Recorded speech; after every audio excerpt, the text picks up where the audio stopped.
आ जाओ करके ये हाई कोर्ट की मेंबरशिप वाला वा ये हाई कोर्ट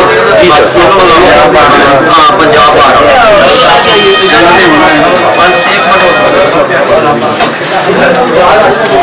वहाँ तो नहीं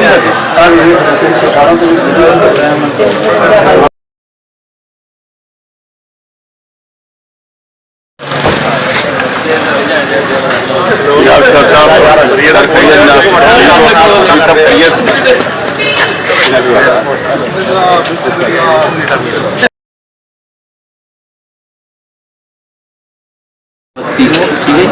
नहीं गल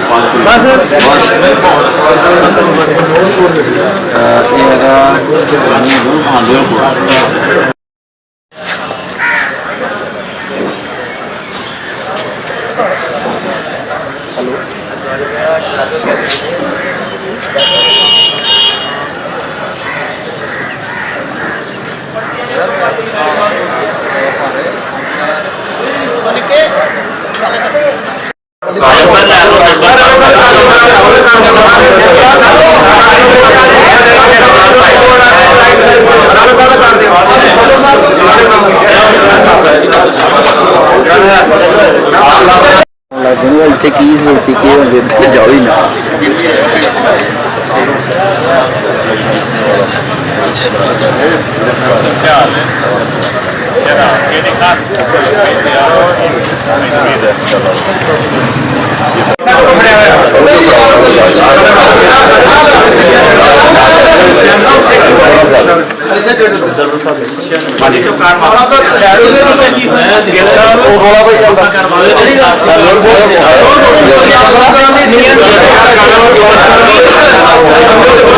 हाई कोर्ट